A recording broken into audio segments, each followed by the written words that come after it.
اور آپ دیکھ رہے ہیں MS18 نیوز۔ آئیے دیکھتے ہیں اب تک کی خاص خبریں اور ان کی تفصیل۔ ڈیرہ اسماعیل خان سے اسد عباس معروف شاعر اور محقق سید اختر سیال کی یاد میں آگ کے علاقے کے مشاعرے میں گاؤ تکیہ گلوری نہ سنگ مصری دسمبر کی سردی یک وقتہ رات میں آگ سلگتے شار کلندری مت شائع مشاعرہ کا احوال دیکھتے ہیں اسد عباس کی رپورٹ میں۔ کڑاکے کے جاڑے میں محفل مشاعرے میں دوستوں کے دائرے میں گاؤ تکیہ گلوری نہ سنگ مصری چائے کی چوسکی دسمبر کی سردی میں آگ اور سلگتے انگارے لپکتے شعلوں میں شعرا کی تند و تیز لہجے میں تلخ و شیریں استارے۔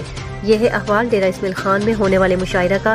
سرائیکی زبان کا لفظ مچھ لپکتی آگ کو کہتے ہیں، لیکن اگر منظر کشی کی جائے تو بون فائر مشاعرے کی اصطلاح بھی غلط نہیں لگتی۔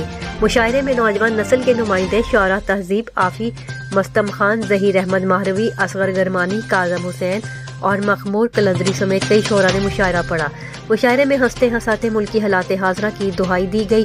گزر گیا پھر ایک سال ہمارے ملک کا ہے وہی حال، لیکن شاید اب جیسے تھے ویسے بھی نہیں ہیں۔ یہ تھی اب تک کی خاص خبریں۔ حالات حاضرہ سے باخبر رہنے کے لیے دیکھتے رہے MS18 نیوز۔ ہمارے چینل کو سبسکرائب کریں، لائک کریں اور شیئر کریں۔